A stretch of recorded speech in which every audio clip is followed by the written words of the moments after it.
Moneyality, moneyality,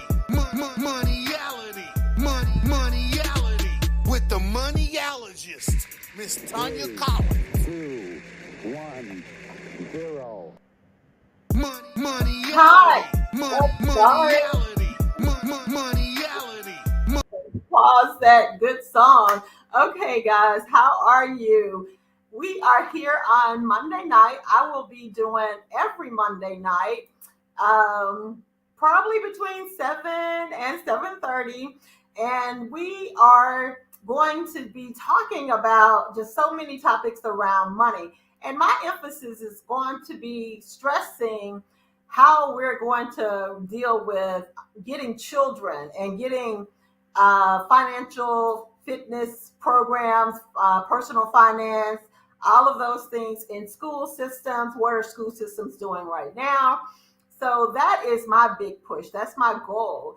And last week I talked about, our parents at home talking about money with their children and how you start those conversations. So you can check out my podcast from last week and look at all the different strategies I told you can start doing to understand how to answer questions, what ages and stages that you should be talking to your students.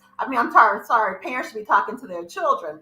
And so as an educator, I have been talking to students for years about financial planning. I remember, I think I told you all that I worked at a school when I was getting my teacher certification where I taught a class called Reality Bites with high school students and just really trying to put them on to understanding checks at that time. This has been a long time ago, but understanding how to write checks, what are checks and stuff like that. And those are still things I think students should know. But even though I know we have upgraded and a lot of people don't even write checks that much anymore. And most people get direct deposits, so they're not actually getting paper checks. So it's just a lot of upgrades, but I still feel like some of that vocabulary is still needed. So tonight we're going to do some more talking about financial literacy. But before, let me introduce myself for sure. I am Tanya Collins, the Miss Moneyologist. And I founded Moneyality because I wanted to push the envelope and make sure that we were targeting students not just on stressing, investing, and saving, because I share with you, all students are not going to be investors or savers right off. Those are things that have to be taught to them. And so Moneyality comes across because it deals with how they feel and think about money. And once you know what that is, you can start guiding them through the Moneyality types. And there are 5 Moneyality types. There is the splurger, which is the excessive circulator. And remember, circulators for me are people that are replacing the word spending, because spending is so final and it doesn't emphasize that if you're circulating money, you want it to be coming back. And people have been circulating money through neighborhoods and communities. And I think that makes people feel a little better about what they're investing in. If you're investing in your neighborhood, you're circulating your money through it. And so that is the first one, the splurger. They are excessive circulators to a fault to so many people, but you know what? I love splurgers for the most part. I understand what they like in that instant gratification.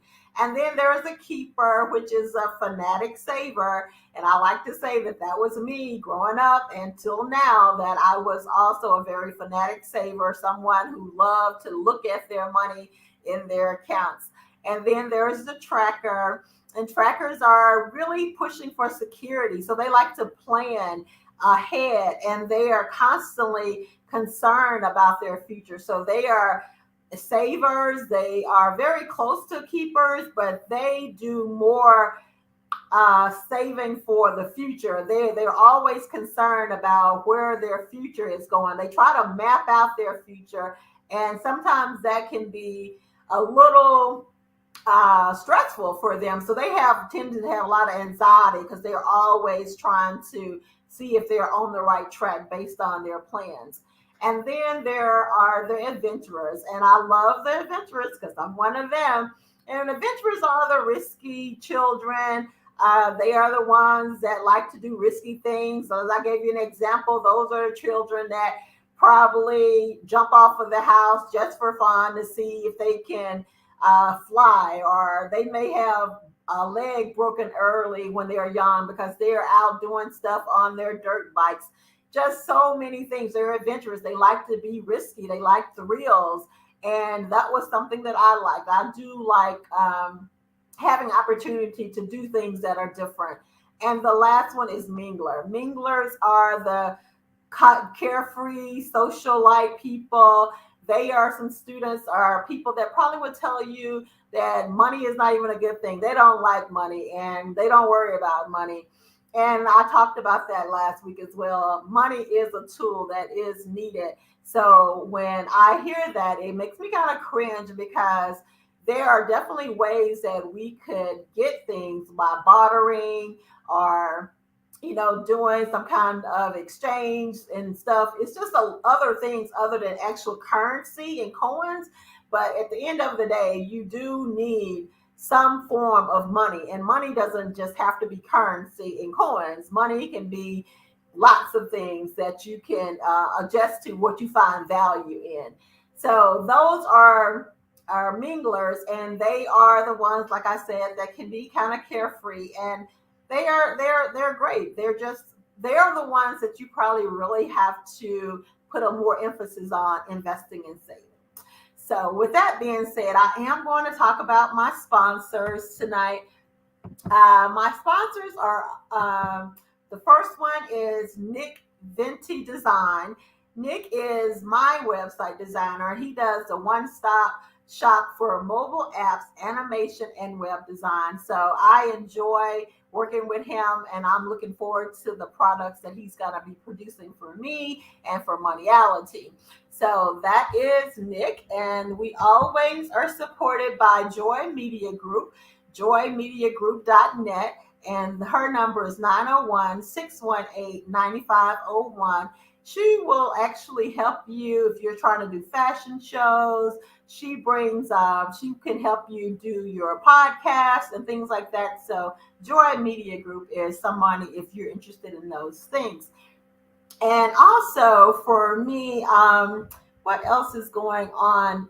We're in Black History Month, right? So I've been doing a lot of reading on, different things Black people have done. And if you all hadn't seen it, Kevin Hart, and I'm not sure if it's on Netflix, but I don't think it's on Netflix.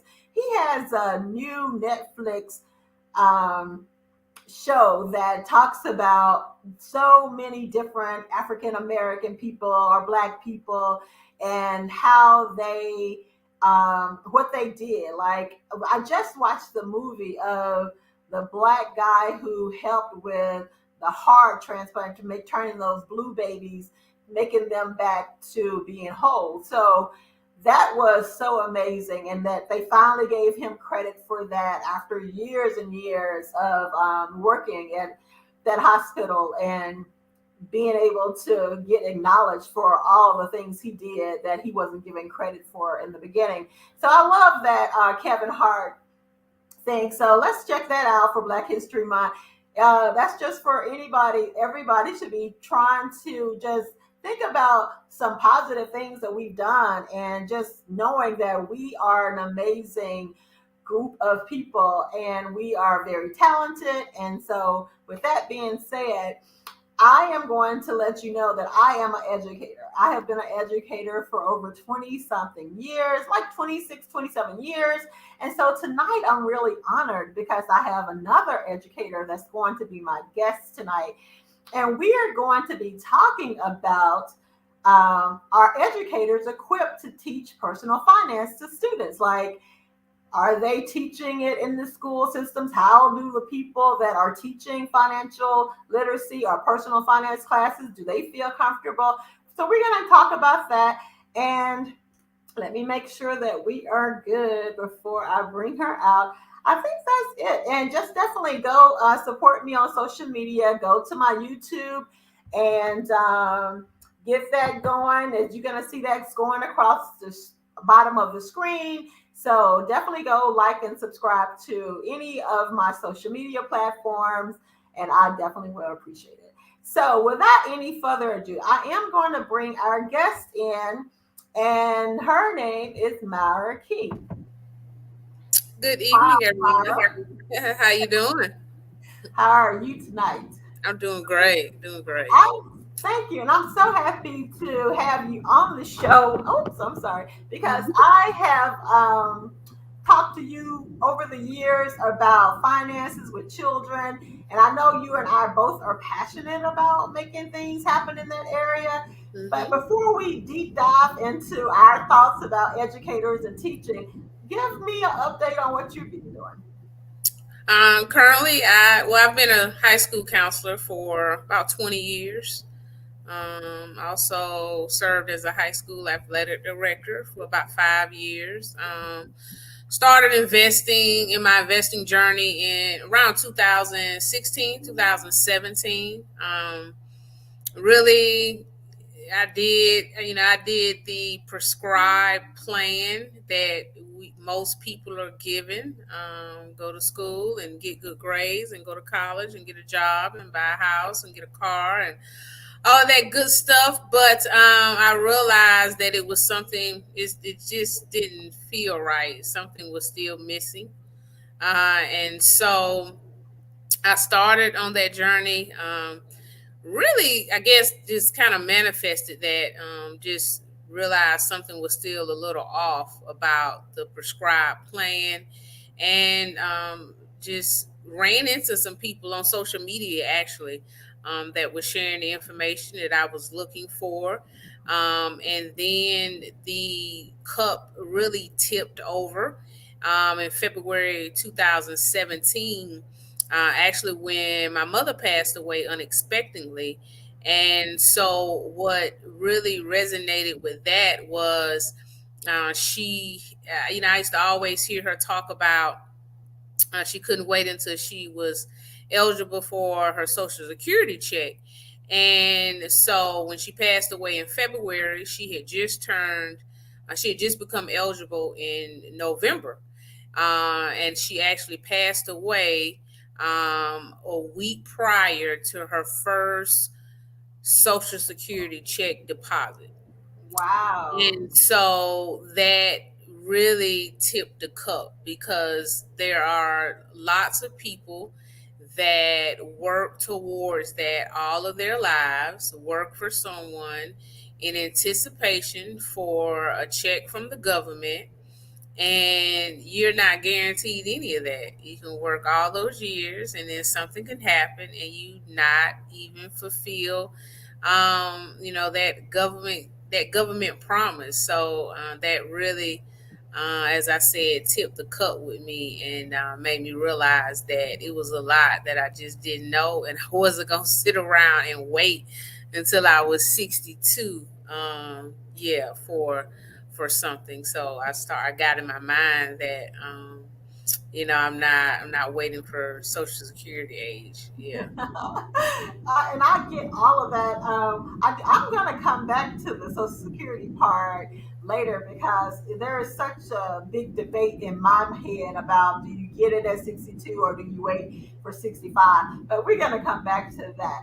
So thank you for sharing that. That is definitely something that I strive to learn more about. I want to actively do more is understand financial generational wealth and how are we leaving money? Are we doing wills? Are we doing trust? And I just started learning more about trust recently.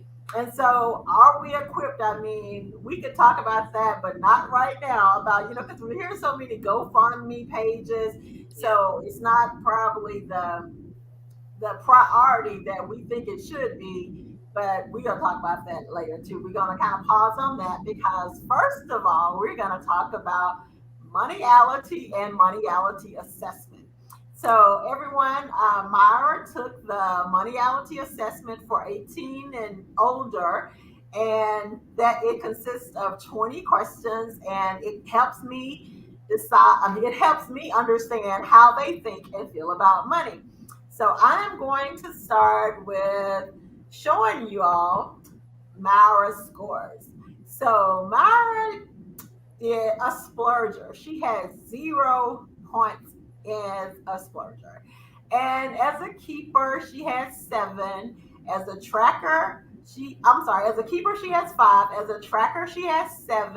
Adventurer, 3. And Mingler, 5. I probably should have put them in order based on number, but it's all good. You can figure it out. And so, Myra, before I even go into those scores, tell me, what did you think about the assessment? Um, it aligned with my personality. I thought there were a couple of um, terms under each one of them that maybe took me aback. I think like on the adventurer, it has insensitive.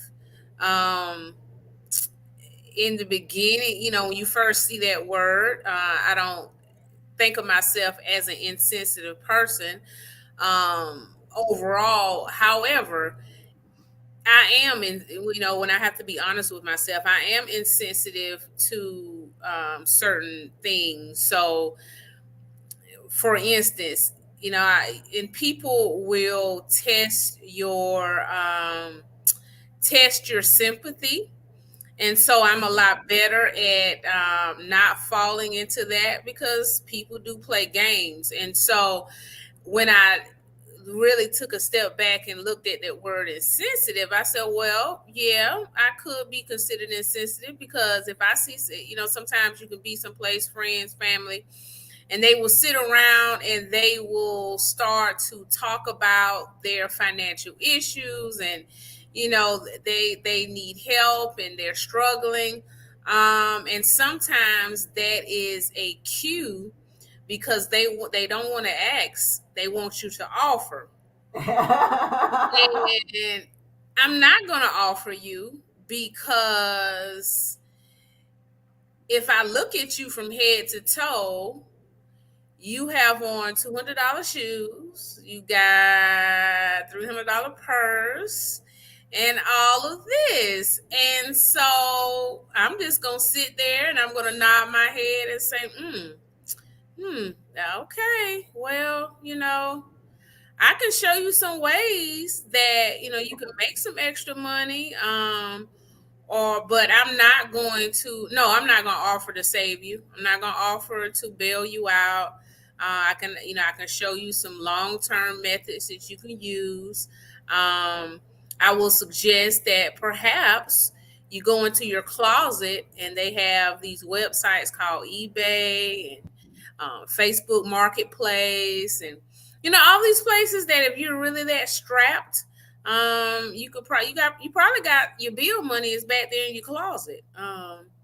It's called a secondhand market, and so yeah, that's yeah. But me, and that was from the adventure, right? Yeah, that was from the adventurer. So yeah, when I saw that, you're kind of low in that. So yeah, it's definitely not your top. And I'm going to tell you that things that I am doing as far as collecting the data is that, well, first of all, let me ask you this. Have you ever had your own business? I have. I've had a couple of home-based businesses before, yes. Okay. And do you like having your own? Do you want to be self-sufficient? I do, but not through my own business. No, I don't want to. Not a business in the traditional setting. I don't want anything to do with a brick and mortar. And honestly, at this point, I don't want anything to do with selling a product. I would offer a service, but not necessarily a product. The idea is to be self-sufficient and not have to engage people to the point where it is requiring me to use up a lot of my personal time. And when I find when you're selling products, people will use up your personal time. They will, oh my gosh. You know what? I have not really thought of it that way, but that is on hitting it on the nail. You find yourself in their face trying to like convince them of your product, and that is a hard thing. And I have been successful at it, but it wears me out. And so I was like, wow, no. I stopped, and I feel like Moneyality is a service. The course can be considered a product, but it's actually a service being provided. And I say all that because I was looking at your scores, because you have had some form of a business.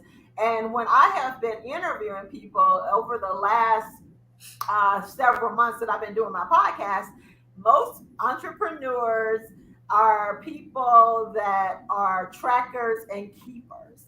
And you are very strong in both of those areas. And definitely an adventurer. So I always think out of those three, most people in that adventurer will try a lot of things. And I think that's me. Like I have done so many, as you call them, multi-level marketing things. Yeah. Oh, I've done so many. It's just, I was always looking for, I guess, that quick fix. Like I'm just gonna be a billionaire like overnight, and it takes a lot of work, and that is exhausting because you're right. You're constantly in somebody's face, and it's just crazy. Yeah. But I think that you have the score. So when you think about yourself as a tracker, does that resonate with you? Tracker, yeah, definitely goal oriented.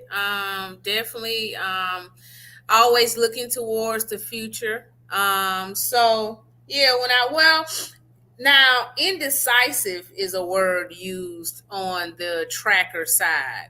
Yeah, I used to be more indecisive than I am now. And I think that indecisiveness came from what you just talked about, trying a million things, looking for the short term fix. And indecisiveness will lead you to doing that. Because you're looking to move your life in 90 days, but what you've been doing for the last decade, and it's not going to happen like that. So people, and that is some indecisiveness can be, it can be dangerous if you don't acknowledge it and get a hold of it, because there are people, a good salesman can prey on an indecisive person. I agree. Yeah, good salesman can notice that, can see that in you, and they'll have you down in Miami selling ice cubes. I mean, well, that's not a good analogy. They have you in Alaska, something trying to sell, trying to sell ice cubes to people in negative 20-degree weather. So some of the words definitely resonated with me. Mm-hmm. What about the keeper one? Have you been a big saver, long term saving, like to see your money, bargain shopping? Are those things part of what you do? You resonate with any of that? I do not like shopping. I hate shopping, actually. I've never enjoyed shopping. I despise malls. I do not like the store. I am not an outlet person. I am, my friends know this. I will literally, I'm like, y'all going where? Oh, well, I'm not doing that. If we go, I'm going to find one central location that I can sit at, and you all can do all of that. I don't like it. about maybe 4 years ago, I probably gave away 75% of all of my clothes in my closet, shoes, all of that good stuff. Really simple. I don't, you know, even when I was younger, and I guess because I grew up in that, my mom was not, I was I was grown before I had my first pair of Jordans. And I've only had one pair, and I ended up giving those pair away because they turned out to be the most uncomfortable pair of sneakers I've ever owned, and I don't understand the attraction to them, but that's another story. But I never grew up like that. She was never in a position to outfit me with all this name brand stuff and the latest, things that were coming out. So I never just got into that. And yeah, so fast forward now, I just, if it can't be, I will literally find something online, order it in multiple sizes, get it, see which size fits best, and then send back the size that doesn't fit. So Okay, so let me stop you because we're moving off of keepers. So keepers are really people that save their money. So let's move away from the clothes because it's so much more than that.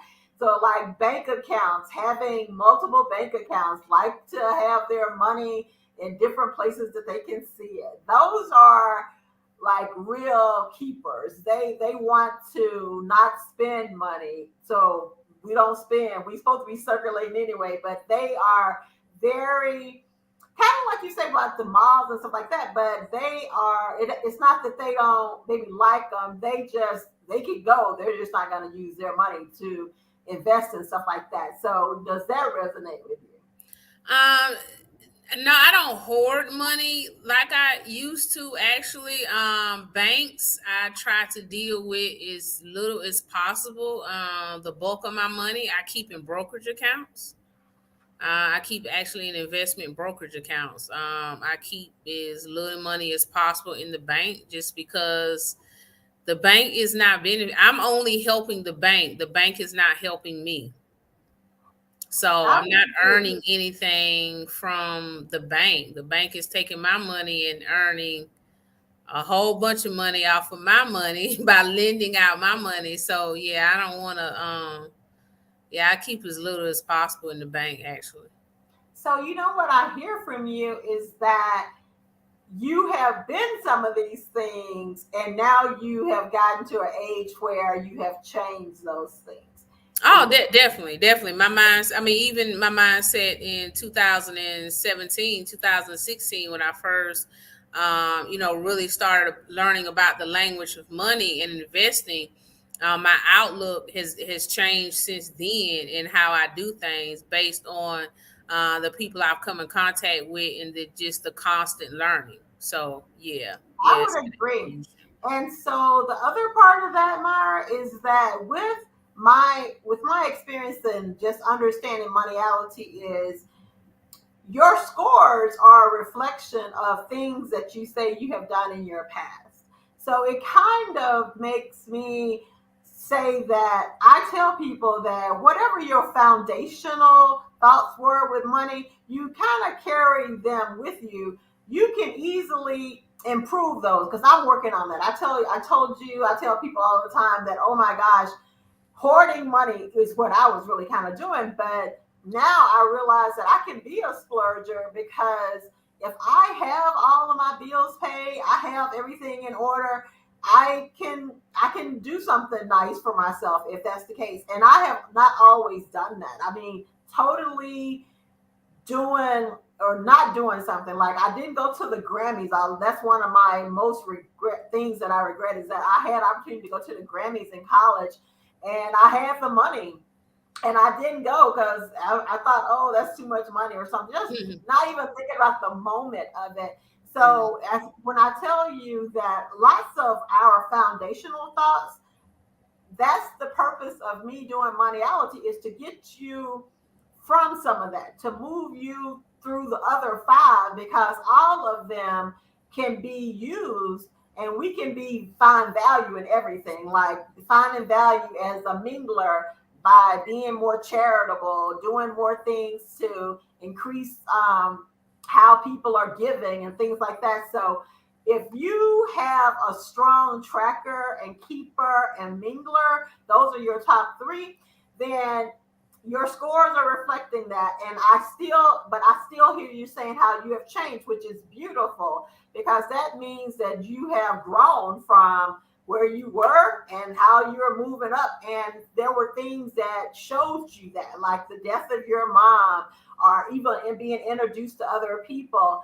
But at the core, based on this assessment, you still are there as your foundation, but you have blossomed, and that's the goal. I want that to happen. I want people to be beyond just focusing on one area, like me being a keeper, like that's the only thing. If I'm not keeping money, that's crazy. And we are judgmental. Like I was very judgy. If you were a splurger, I was looking at you crazy, kind of saying what you saying, how you got them purses and all that. But now that I know that they are pursuing those things for that instant gratification, that it's the way that we have to start giving them strategies and talking to them. And they're not trying to hear you need not be buying that and all that, because that's not making them see that change. That's not inspiring them. That's like a criticism. So that to me, like a lot of times, it's kind of felt like I was being bullied. People have told me, Myra, oh, you so stingy and you can be doing this. And I'm like, wow, I have felt bullied. Like, you mad at me because I'm not doing what you want me to do with my money, and go on and on. And I'm like, wow, that's not cool. That's not cute. So those things were also reasons that I started Moneyality, because I felt like I had been very judgy. And I also feel like I had been abused by people wanting to borrow from me because they knew I had saved money, and people that felt like they could just ask me to donate to things. And I was like, I heard Oprah say this, and then I'm going to ask you another question. But I heard Oprah say that when she got money, people came out of the woodwork. And I was like, wow, I know how that is, especially when I was single, no children. They just thought I had money to give. And so she said she had to learn that everybody that's saying, can you invest in these children? Those are the strings that people want to pull your heart. And I had a colleague that asked me something about investing in buying some candy or something. And I was like, no. And they responded, but it's for the children. And I was like, no, I still don't want to do it. And then they came at me again. And I'm like, what? I mean, like, I dare you to keep asking me, badgering me, because I don't want to do that. Because if I did that for everybody's child, I would totally be broke, probably, So that really has helped me to identify with how I am, why I made the changes.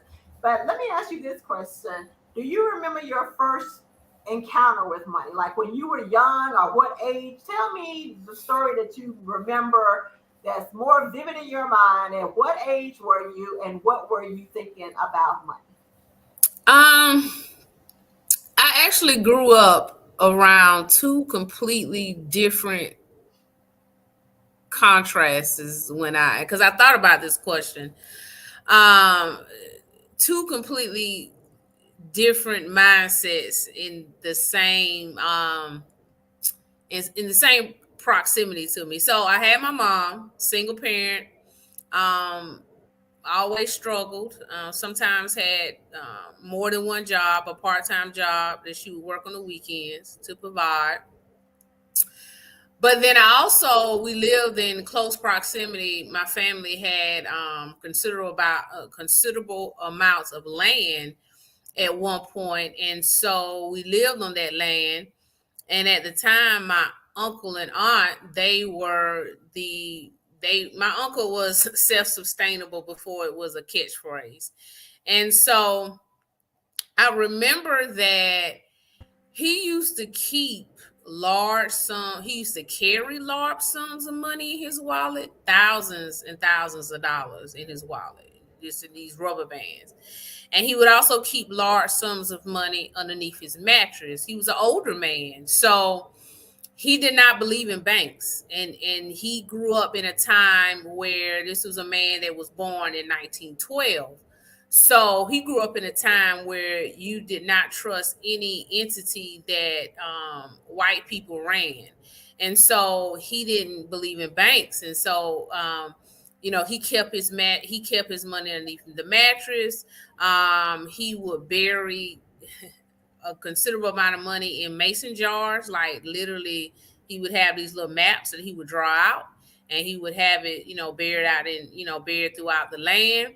And so what I saw with that was my mom was someone that worked very hard, sometimes had 2 jobs, and still struggled with money. Now, but I know why she did. She was a provider, but she also didn't, money was not something that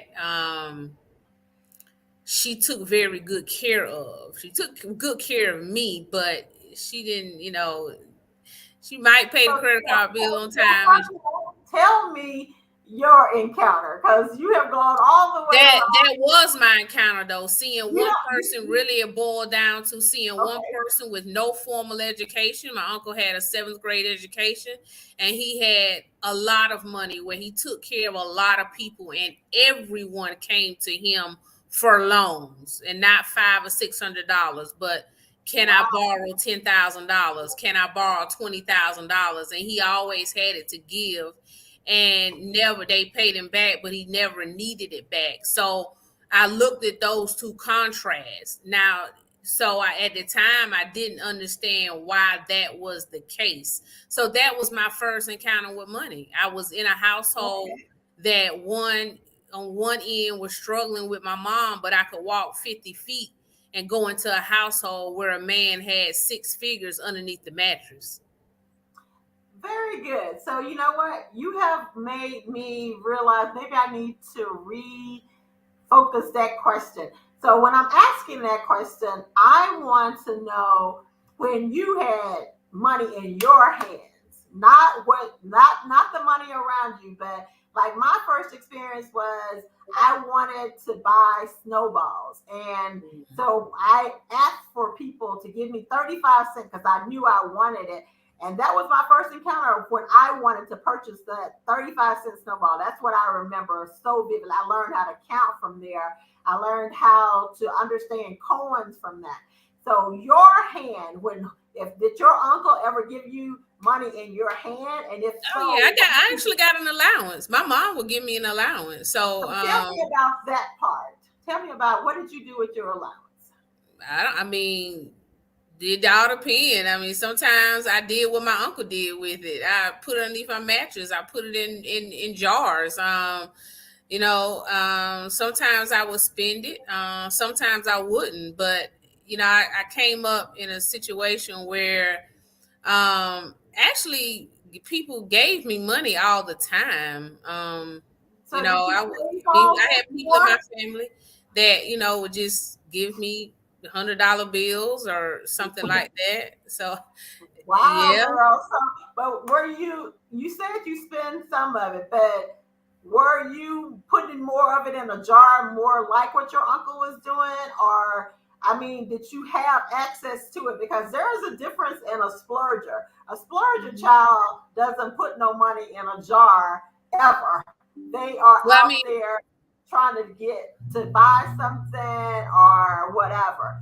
But I can remember my mom taking me to the bank when I was maybe 1st grade, 2nd grade, and the bank would let you open up. I can't remember the name of it, but the bank would let kids open up an account. So I can remember her taking me to the bank, and I opened up a kiddie account, and all of that. Yeah. So yeah.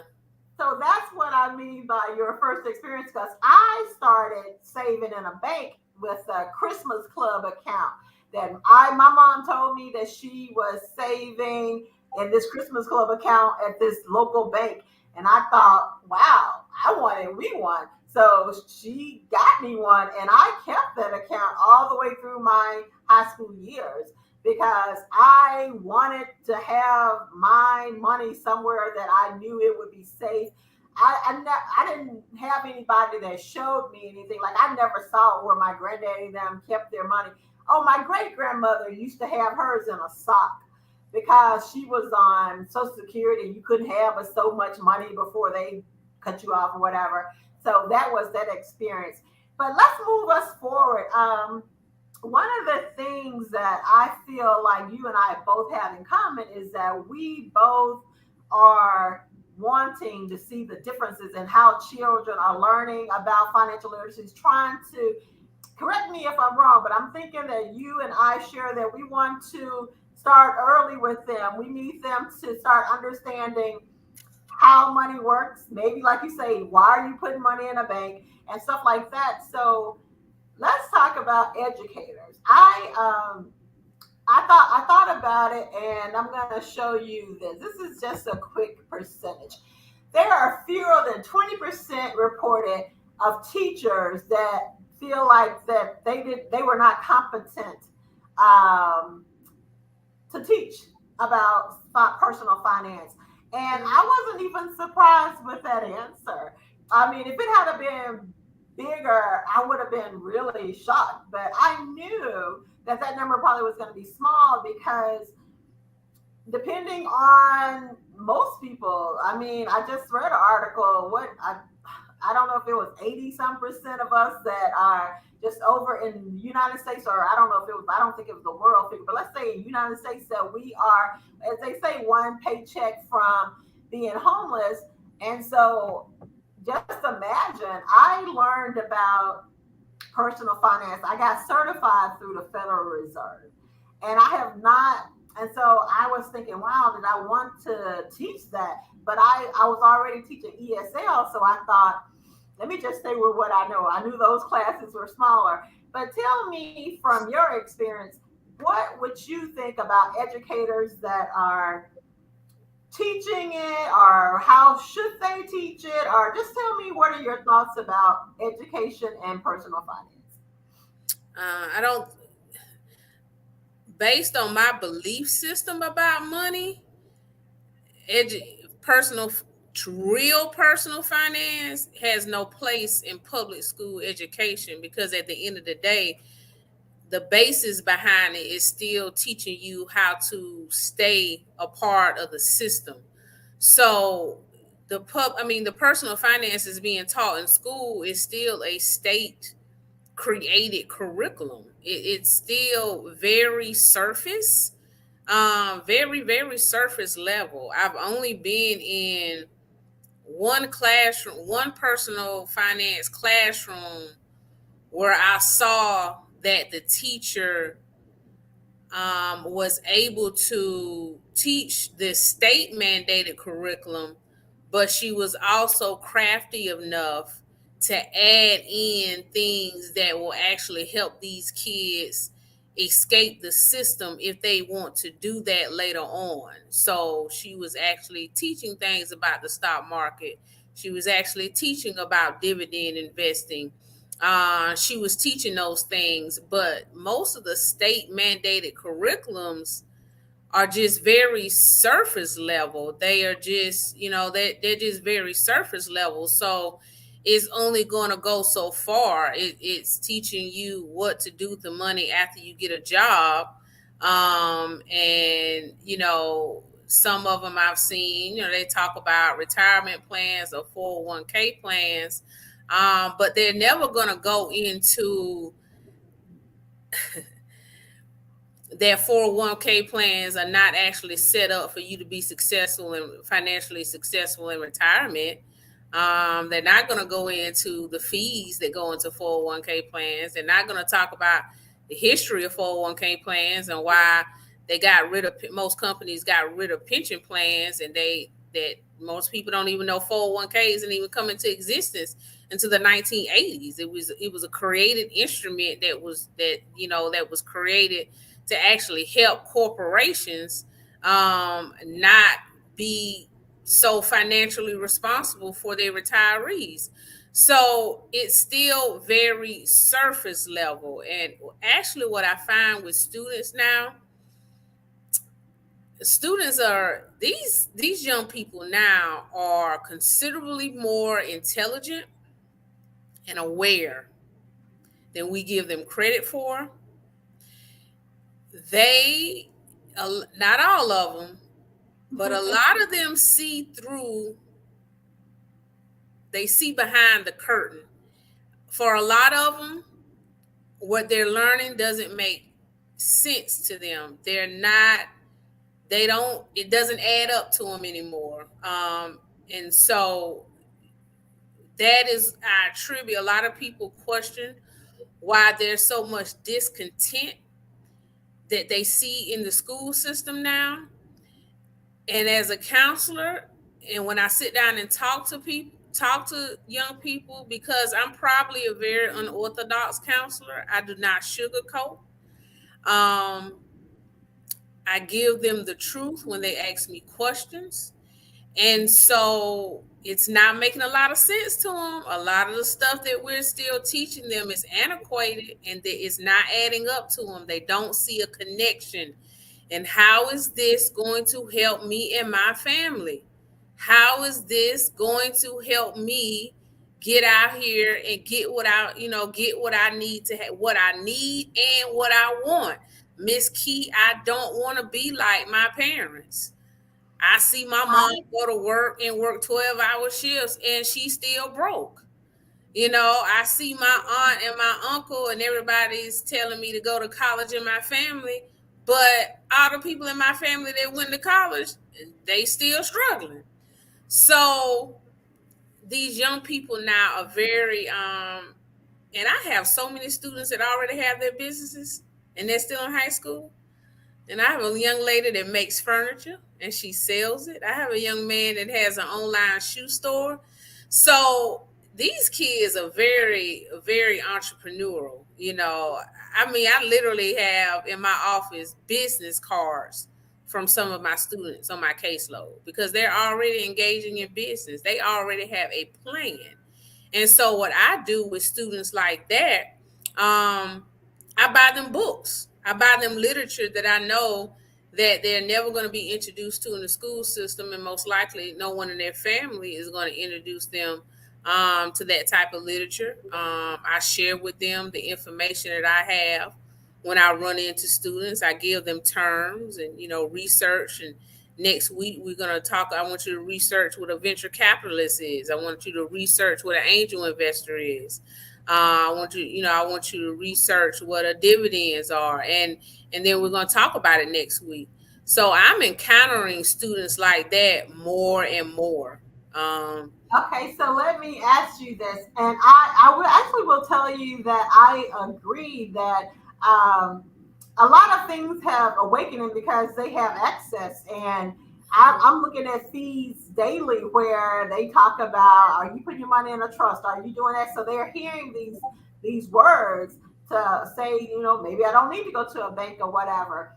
But I do want to know, so it makes me kind of be curious. Like if I have an assessment for high school students, so I'm always curious, like, are they the keepers? Are they the trackers? Because there are children that, like I say, if I only broke it down to 5 categories, but at some levels there are 7 money personalities, people say, but I just broke it down to 5 because in education we normally have 5 this, 5 that, or whatever.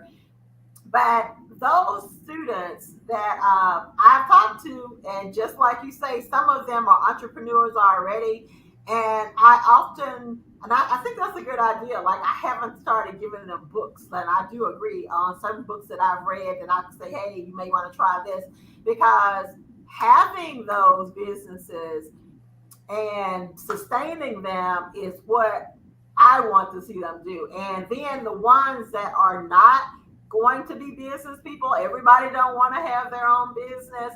What are your plans? And I want to reach them and be able to tell them whatever amount of money you have, you can still be successful enough to earn extra money. because I've gone actually several times because of medical issues. I have gone from having professional jobs down to being on Social Security, disability. And so, doing all those transitions, I didn't feel like I was one paycheck from home. I mean, being homeless or whatever, because I was always very mature in understanding how to invest my money. I started investing, I think, at 23. I had a portfolio at 23. I had this amazing personal finance guy. So, but then I have friends that's my age that may just have started. So I definitely appreciate that you are inspiring these students, and I want them to be inspired, and I also want them to make it longevity. And I often am sad because I understand that for me, this whole system is made for us to kind of fail because they want us in debt. They kind of want us to keep going around in circles with this. But I definitely want you to also tell me, for the students that say, hey, I want to go to college, I want to do something or whatever. What are your thoughts for them? Because that's so much financial debt most of the time, especially if you're coming from a place where y'all may not have scholarships and stuff like that. What are you saying to them? Well, first, I walk them through. So, usually I have qualifying questions for students. So, a student comes to me and says, I want to go to college. Okay. What do you want to major in? Okay. What are you going to do with that major? So, what I'm finding is most students have not gone past something that they heard or something that sounds good as far as a major. They haven't gone past the major. They haven't looked at what jobs are available in that major. Not only what jobs are available in that major, but what jobs are going to be available in that major 10 years from now, because really 10 years from now is when you're going to be in the thick of your career. So what's hot now may not be hot in 10 years. So I use the Department of Labor occupational handbook. That's one thing that I always email a link to them because that allows them to research the major that they're looking at. It also allows them to look at the statistics, the salaries, the level of education you're going to need, how in demand that field is going to be 10, 20 years from now, depending on where you live at, your geographic location.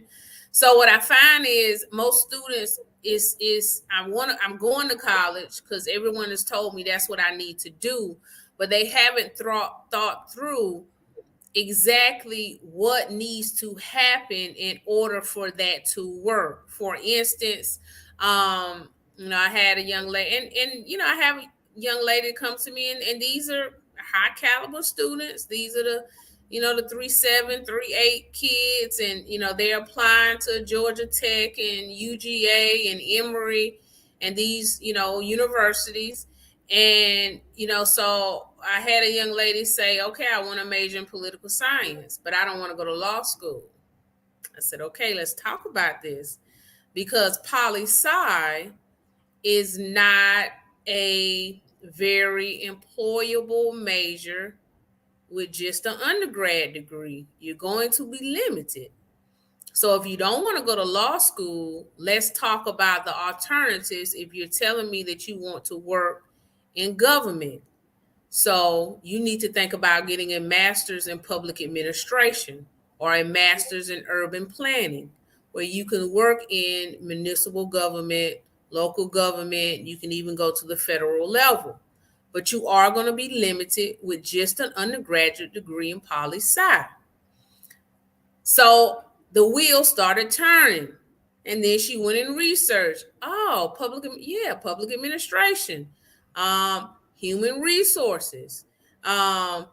So you really have to talk through the students through, because they're not going beyond just the major. Or you come to me and you say that you want to major in criminal justice, but you're telling me you want to work for the FBI. I have a background in that. The FBI is not looking for criminal justice majors. That's not who they hire. The FBI, yes, has a police enforcement arm that a lot of people don't know about, but the FBI is looking to hire computer science majors, foreign language majors, engineering majors, professional math majors, professional English majors. The FBI is not recruiting criminal justice majors. Maybe if you go to, you're gonna have to be a regular police officer first in a police department, and then possibly be recruited by the FBI. So she didn't realize that. You know, cybersecurity, major in cybersecurity, FBI scoop you up. Also, if that's what you're planning on doing when you get to college, you're going to have to be very selective of who you hang out with, who your friends are, what parties you go to, because the FBI is going to come back and talk to everybody about you. And so let me tell you, I know that they run credit checks on them. So it goes way beyond. I came from law enforcement, so it goes way beyond that. They're going to come back and talk to your teachers. They're going to knock on your neighbor's door. They're going to find the little league coach. They're going to talk to everybody. Okay. People that you forgot about, that you even had an interaction with. They're going to talk to that person. So when you get to college and you're telling me that you want to work for the FBI one day, you can't go to all the frat parties. You can't engage in certain activities. You cannot do those things. You can't be that person. So let me ask you this. That may be true, and I don't know anything about that. Yeah, let's go back to let's stay on finance, because we are going to careers, and I actually have a component part of my course where I give them an assessment that talks about if they're in the vocation or they want to be in a professional, and it just gives them a slew of information that I will be sharing with them or whatever. But before we wrap up, because our time is about to end, okay. I wanted to end with by saying, you said that you didn't think personal finance should be taught because of the surface level, I guess, of what it's doing, what they're teaching based on what the standards or whatever. But as a former teacher, I did what you mentioned, like one other personal finance teacher did. Like, I took those standards and kind of moved them to the side and implemented the things that I did think were useful. So we're not gonna just, it's not to disappear. So right now, the question would be, what could we do, or what would you think teachers could do to better prepare them? Because some teachers are not even secure in their own finances, so they wouldn't even feel comfortable. Like I told you, like 20% of them are not even feeling like they're competent enough to talk about it. So if we're just waiting on who to tell them, I mean, are their parents? Like, tell me what would be a solution for that, and understanding that education is where they're going every day. They are going to these same schools. So that's my final question. Like, how and what solution would you say for teachers? And let's just kind of stay on teachers, because we're not going to talk about parents. I just want to know, what would you recommend for educators that are required to teach personal finance, and how they should do their lessons? Well, it's not that I don't think personal finance shouldn't be taught in the schools. I just don't think it should be taught by teachers. I think that laypersons, people outside of education, should be teaching it. Current investors, people that have been successful at investing, people that can come in that are actively involved in the stock market, people that are actively trading options, people that know about angel investors, venture capitalists. And it's not to take anything away from teachers. I just think that that's a scope. If we're really going to properly equip students with what they can do, not to be in the rat race for 30 to 40 years and then look up one day and still not be financially secure. We should have people that are not in the rat race teaching the information, active participants in economics, people that are actively investing and do it for a living and are successful at doing it for a living, so they can tell these students the complete ins and outs. Because once again, it's not that the teacher can't teach it, but the teacher is limited to the state curriculum. And a lot of teachers don't have the time to go outside of the curriculum. A lot of principals are not going to let the teachers go too far outside of the curriculum.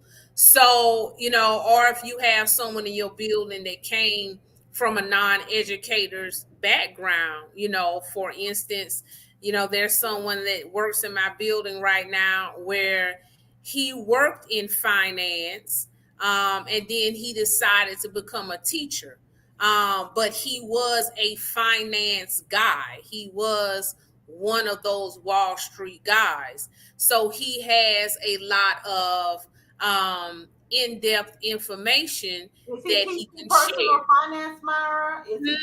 What is he teaching? Is he teaching personal finance? Oh no, he's teaching AP Cal. He's teaching physics and AP calculus. He's not teaching personal finance. So, do you think he should be able to kind of use some personal examples or real life examples through calculus or whatever? He does. He's a great guy. Yeah, he does. He does. See, most of your personal finance teachers are going to be your econ teachers, your American government, and your econ teachers. Those are usually the teachers in your building that are going to teach personal finance. That's kind of how the subject matter is grouped. So really, you would probably think that math teachers teach personal finance, but the way that personal finance is part of the social studies curriculum in high school. So social studies. Let me ask you that: is that in all high schools? I when I was getting certified by the Federal Reserve, I had those teachers, and I have a business certification through the state of Tennessee to teach business, anything in business, I guess personal finance and all that. So I didn't know that was part of it. I mean, I've not taught personal finance in a classroom, but I've always wanted to. And so I actually implemented into my ESL classes, like a student coming from another country. The first thing people learn is about money. They want to change their money. They need to know what the currency is. So I've always been very intentional about teaching them about how the finance places work in America as far as what our currency was. But it is a lot. And plus you got the prepping. You got to prep for this. You got to prep for that. And it's only one semester in Tennessee. I think in Mississippi, how long is it there? Just one semester of it for personal finance? Correct. Yeah, personal finance is grouped with economics. So you say economics first semester, and you take the personal finance second semester. And as I said, that is part of your social studies credits. That's part of your social studies requirements. Now, also in Tennessee, because I work there as well. Surprisingly enough, all ROTC instructors in the state of Tennessee are, well, not all of them, but your senior ROTC instructors are also certified for personal finance. So if a student gets up to the third year of ROTC in high school and completes the third year of ROTC, they are actually exempt from taking personal finance, because the third year of ROTC is considered the equivalent of personal finance, because those instructors have been certified in personal finance. So they incorporate that actually into the military ROTC classrooms. Okay, because I didn't know they got certified in it, but I have a friend that teaches it, and I looked at their curriculum, and they do have a financial section in their ROTC books or whatever. So I was Mm-hmm. really impressed with that. Yeah. So yeah, we're gonna wrap up though, and you have so much information. You actually probably should be doing your own podcast. And I'm gonna bring you back because there are so many different things that I want to. We could have talked about, like I could have pulled from this side or whatever. But I've enjoyed it, and I want you to tell me if you got any last comments, any suggestions before we close out. Well, really, to the young people out here, also to the parents. Parents, be open to talking about money with the people in your household. Money is a very emotional topic for everyone, and for a lot of different reasons. But it's important that we're open and we're honest with our young people about money, so that they develop a good relationship with it. It's amazing how something that is really not a living, breathing organism can have us all just wrapped up in our feelings. But money does that to people. And so I think if we're more open with young people about money, they may not engage in activities that risk their safety to get it. We put a different light on it. So, and I just encourage people to be open and honest with the young people in their life about their money struggles, the things that they've done wrong, so that our young people can learn from it, so that they don't put so much emphasis on it, because that's what I see. A lot of people are out here doing things.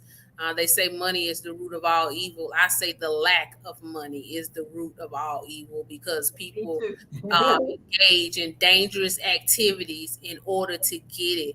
And if more people knew how to get it through legal means, then as a society, I think we'd be a lot better off. But we just got to be honest with our kids about what we're going through, whether it's good or it's bad when we deal with money. Thank you for that, because that is a perfect closure to the show.